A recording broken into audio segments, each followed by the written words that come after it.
One of the curiosities in the Bible is found in Psalms 119. Open there in just about any edition of the scriptures, and you will notice the uniqueness immediately. The very long, meandering psalm is divided into 22 segments of 8 verses, each labeled with a Hebrew letter, followed usually by a bad spelling of its name. If you know some Hebrew, you'll notice that the letters are in alphabetical order and run through the entire length of the alphabet from Aleph to Tav. What is this all about, and why is it arranged this way? When we look at the book of Lamentations, notice that the first chapter has 22 verses, as does the second chapter. But the third chapter has 66 verses, followed by 2 more chapters, each with 22 verses. Is this significant? What is hidden in all of this? Stick around. We'll dive into the mystery of this ancient Bible code.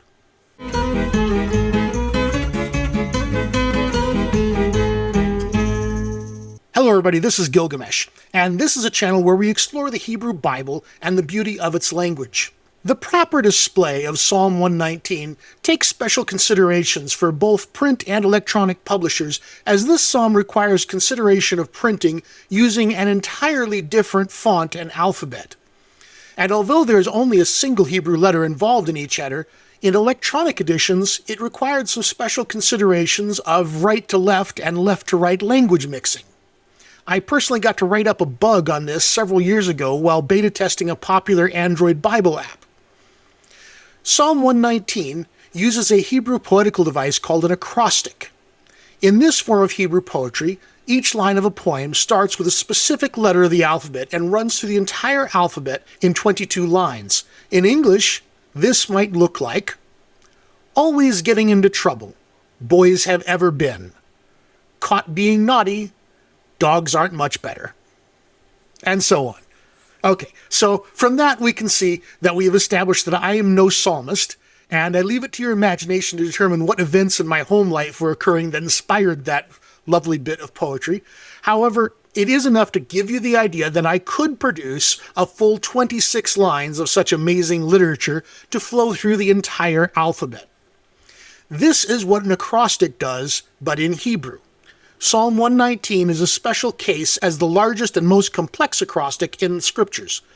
Each letter starts 8 sequential lines or verses before moving to the next letter for a total of 176 verses, or 8 times 22, as there are 22 letters in the Hebrew alphabet. You can see it here where the alphabetic letters have been highlighted.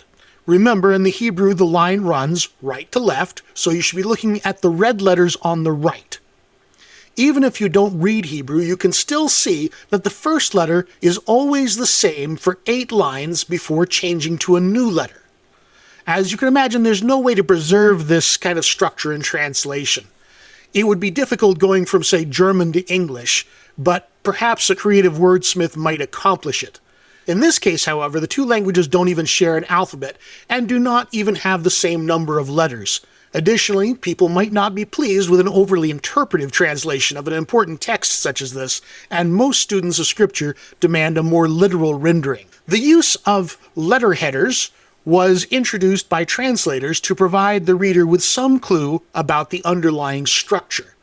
But this is far from the only place where this structure occurs. It's just the biggest. So you may be wondering how often this form is used and what all you've been missing. Acrostics are found in several Psalms, Lamentations, and probably also my favorite is found in Proverbs 31. Let's have a look at all the places where they occur. Starting off, we have Psalm 111 and 112. These are half-line alphabetic acrostics, where each individual colon, half of a normal line, begins with a consecutive alphabetic character. These both have similar structure and are right next to each other. Both begin with the word hallelujah before beginning the actual acrostic. They are very well preserved, and we see every letter of the alphabet presented in order. Now let's move to Psalm 37. In Psalm 37, you can see that we have the superscription for David, set apart from the rest of the psalm. And then it begins, as we've seen other acrostics here, with every other line advancing the Hebrew letter. It is a mostly complete and perfect psalm, except we start to see a couple of oddities. As we come to the letter chet, we see that there is an extra line added, probably again by an editor who did not understand the pattern that existed and wanted to add an additional explanatory line to make the poem better, and as a result broke the pattern. In the letter Ayin has a prefix attached to the beginning of it, which it probably did not originally have. This breaks the pattern slightly and probably indicates the work of an editor who felt the need to add a preposition to make it flow better or something along those lines, but did not actually recognize or understand the pattern that he was breaking. And so we have one of our first errors introduced here that we can discover because of the acrostic pattern. And then finally at the end, where we would expect to see the final letter, the letter Tav, we have added a conjunction just before the letter Tav, which again probably does not belong there and should not have been put in the text. And so we see here three intrusions of later editors who did not understand the structure and form of this psalm, adding things to the text. And this is part of what makes acrostics really interesting and powerful, is they can give us this insight into how the text has changed. Another place where it occurs is Psalm 145. This is a standard alphabetic acrostic and is otherwise a perfect acrostic. However, Psalm 145 is missing one line. The line where we would expect the letter Nun is not in our traditional text. However, we have discovered a copy of this psalm in Cave 11 of Qumran as part of the Dead Sea Scrolls. It has restored to us the missing line from the psalm, which you see here in blue, with the line that starts with the letter Nun. This is the beginning of what we can see of how the acrostics actually are quite interesting for textual understanding. Because we know the pattern, we can spot where a line has been corrupted or removed. And in this case, we see that the missing line actually was lost probably through an error of a copyist who just simply skipped over that line. This helps us understand the text and how it has changed over time. This brings us to our next example, which is Psalms 9 and 10.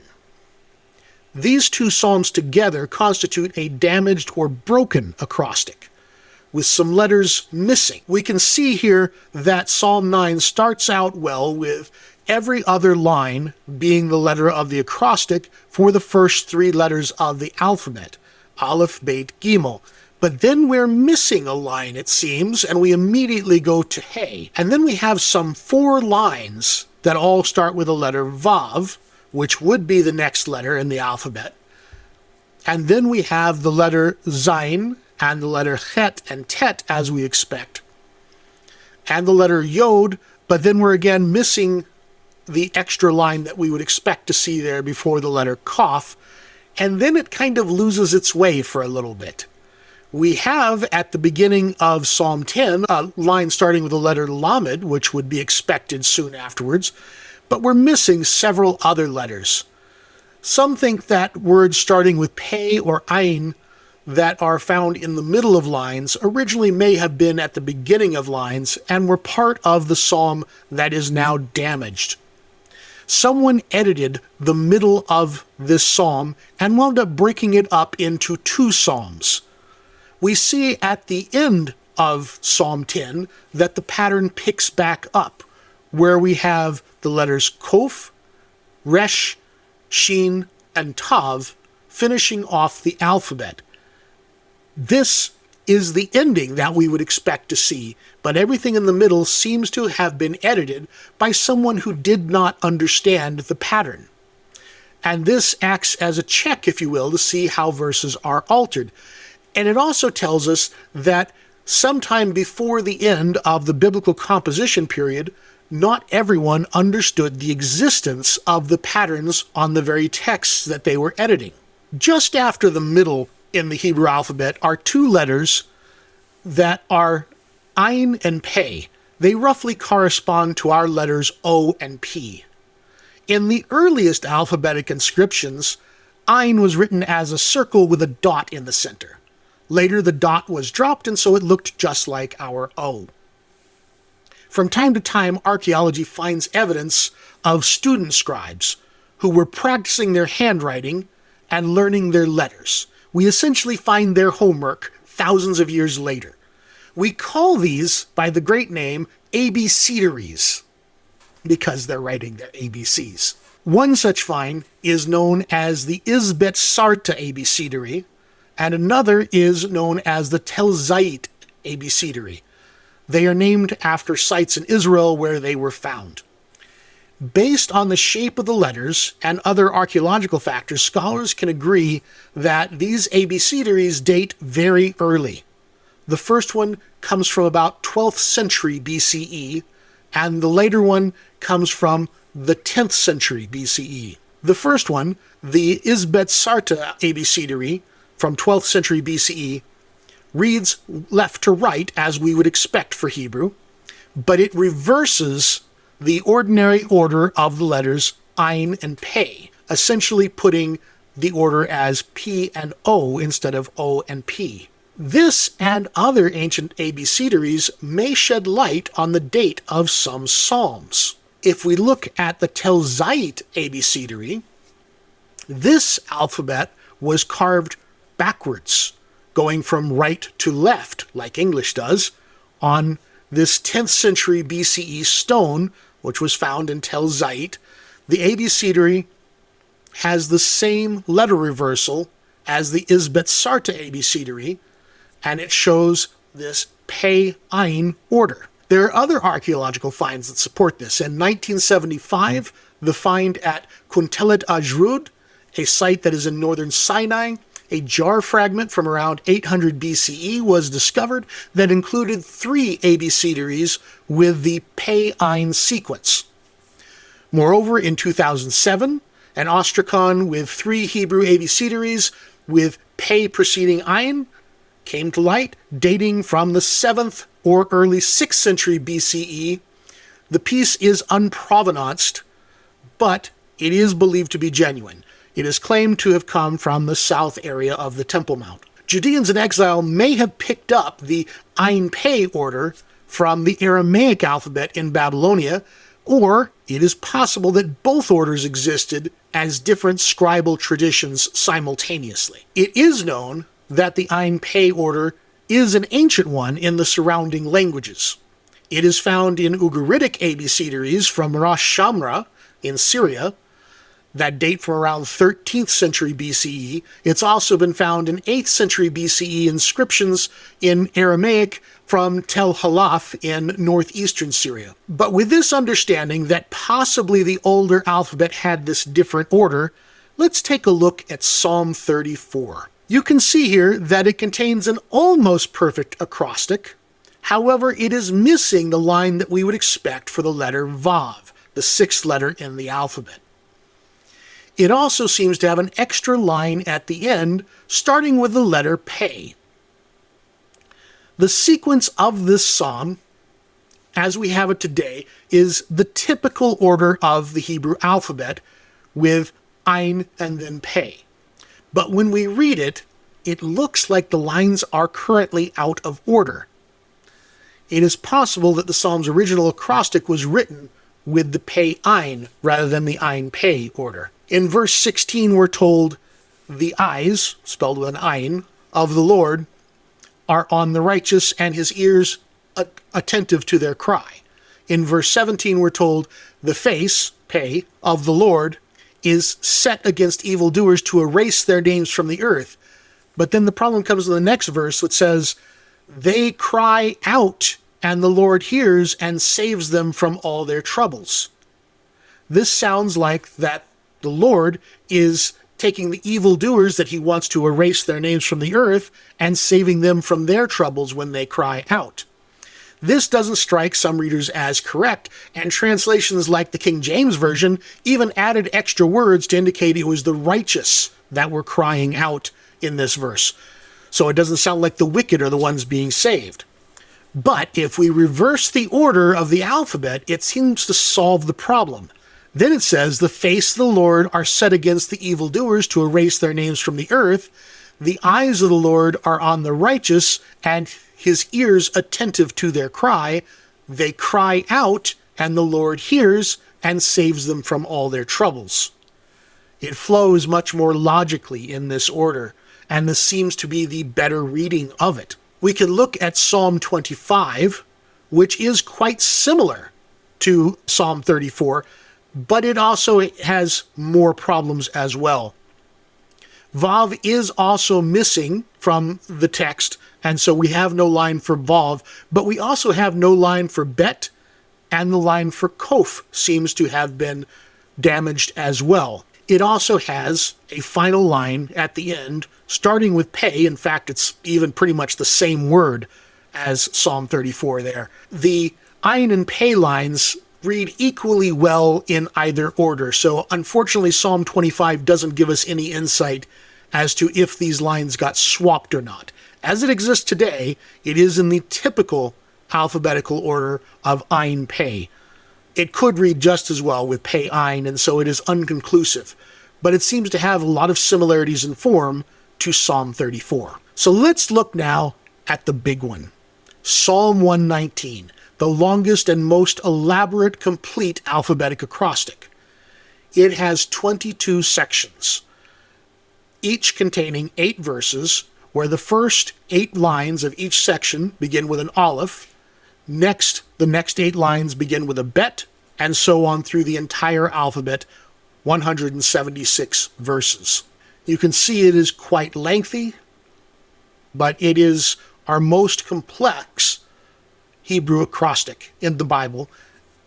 Perhaps this is why it was singled out to have those heading captions by the translators. There are quite a few other psalms that have been suggested as displaying the elements of alphabetic thinking.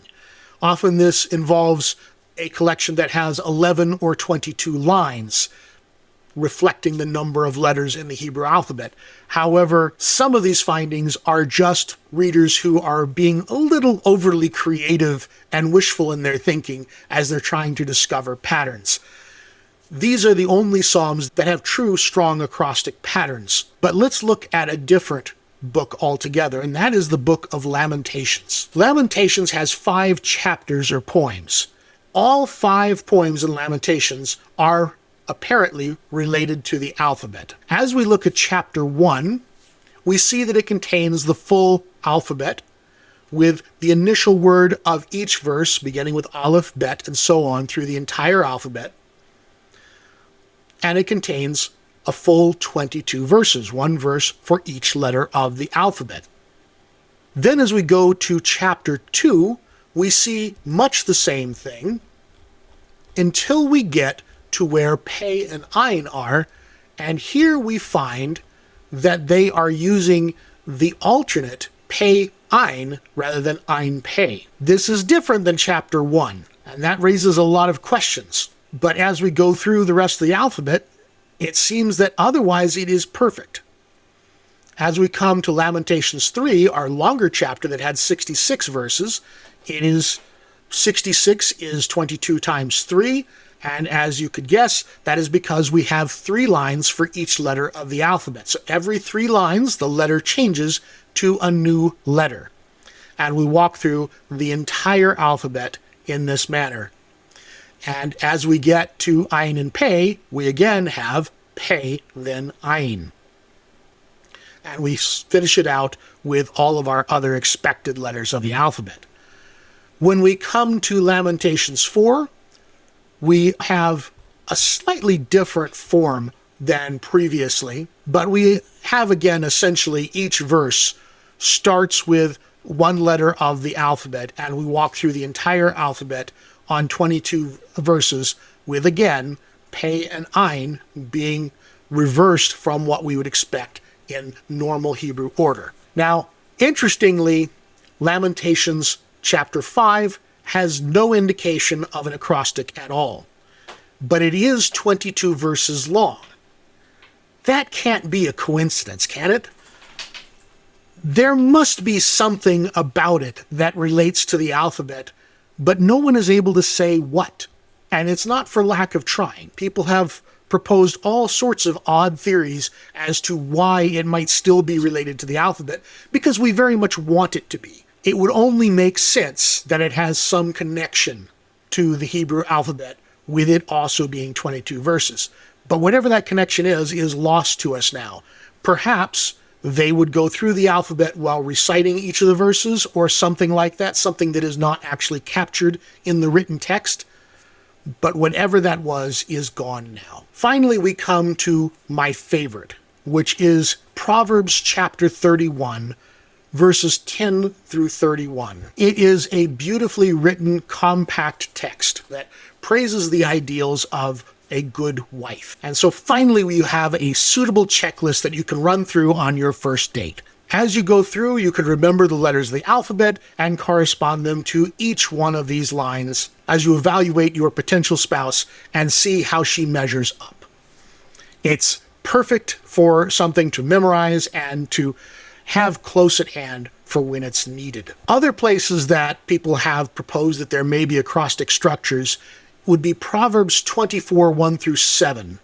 Possibly there is the beginning of an alphabetic acrostic here, but if it was there originally, it has now been badly damaged. The efforts to try and reconstruct it are rather forced, and really only the first few letters seem to show up before the pattern disappears. Also, many have tried to find an acrostic in Nahum chapter 1, verses 2 through 10. Some have referred to it as a bent or broken acrostic. However, it's not very convincing. There's not much left that could really be put together as an acrostic, and many of the attempts to try and find one there feel rather forced. But we have a few outside of the main body of the Hebrew Bible that are quite interesting as well. The apocryphal book Sirach, for many years we did not have access to its Hebrew text. We had it only in other languages. However, the Hebrew text has been found again, and we have found that chapter 51 in the book of Sirach is actually an acrostic. And interestingly, it also has a final line at the end that begins with the letter Pe. Also in the Dead Sea Scrolls, in addition to finding Psalm 145 and restoring the Hebrew of the book of Sirach, the Dead Sea Scrolls also contain a couple of other examples of alphabetic acrostics, including the apostrophe to Zion, also known as 11Q Psalm Zion, and a partial acrostic through the letter Pe in 11Q Psalm 155, which is also known as Syriac Psalm 3. So we have some definite evidence there of alphabetic acrostics outside of the proper Hebrew Bible that were circulating at the time. So what does the presence of acrostics signify? Well, it reveals a great deal about the language underneath. Obviously, to have acrostics, you must have an alphabet, something that most Westerners take for granted, but was far from universal in the ancient world. It also required that the alphabet had a specific order. The presence of this form reveals not only how ancient the concept of alphabetical order was, but also its importance. I'm always a little bit amazed at how much of that order has been preserved all the way into our modern English system. You can see it starting off as A, B, G, D, the same as in Greek, where you have alpha, beta, gamma, delta. We changed the G to a C, but there it is. Then a little later, you can see the early J, K, L, M, N. And in place of the O, there's two letters that are not quite the same as anything we have in English. And then you finish it off with P, a letter called Sadi, Q, R, S, T, where T is the end of the alphabet. That was where the alphabet used to end. For the rest of our English alphabet, the letters U, V, W all came from the same letter, which is the sixth letter of the Hebrew alphabet, the Vav, the one that was left out on a few of those acrostics. X, is just weird, even today. I, Y, and J all have a complicated history together, and so it's part of that. Z or Z was actually the 7th letter in Hebrew, and that's where the alphabet comes from. The purpose behind acrostics is not well understood, but its presence indicates a standard of literacy. Many cultures have had an excellent oral tradition surrounding the creation of poetry, and Hebrew is no exception. Much of the text in Hebrew does lean into sound play, but this form is one only noticeable by literate people who had an understanding of the manner of writing and associated words with letters. Because literacy rates are so high today, we may think that this is normal, but in the ancient world it was not. People who do not read or write do not think in terms of words being made up of letters, and certainly do not walk through all the letters in order unless they've had specific training. Mostly, we only have guesses as to its intent with no compelling theories standing out. A common idea was that it was some sort of a mnemonic device. But what was it intending for the person to remember? Was it to remember the teaching contained in the psalm because the person already knew the alphabet and they could run through the alphabet to remind them the lines of the psalm? Or was the psalm a means to help the person learn and remember their letters of the alphabet? And so we don't actually know which one it was. The concept of conforming poetic structure to a writing system or a meaningful sequence of initial signs originated outside of Israel. The earliest examples of name or sentence acrostics are Babylonian, with some dating to the reigns of Ashurbanipal and Nebuchadnezzar II. The best-known Babylonian acrostic is the Babylonian Theodicy. It is provisionally dated to approximately 1000 BCE. These Mesopotamian acrostics were syllabic rather than alphabetic, often spelling out a name or a sentence, and frequently employed by repeating a stanzic pattern where each line within a strophe began with the same sign that started the strophe, much like we see each line starting with a single letter of the alphabet in some of the more complex acrostics. Egyptian texts also contained acrostic compositions. Their writing system was also not alphabetic, but was syllabic, and some of these are not as clearly understood, but there's also evidence that the Egyptians also participated in this pattern. So despite these differences, syllabic versus alphabetic, creating names or words in the patterns, as opposed to sequencing the letters of the alphabet, it is generally believed that the fundamental idea of weaving a pattern of syllables or letters into a composition at the beginning or end of lines seems to be a tradition throughout the ancient world. As with any definite structure, it's a powerful help in preserving a text from corruption, and it can act as a final check as each new handwritten copy is created. This can also be disheartening as we see flaws in the structure that can also be detected, and we have seen several examples of that so far. This can give us an idea of how our texts have changed from the original state, and can give us pause to wonder how, if such a clearly structured text can be damaged in transmission, how many significantly less detectable corruptions have also entered the text in places where there isn't such a strong pattern.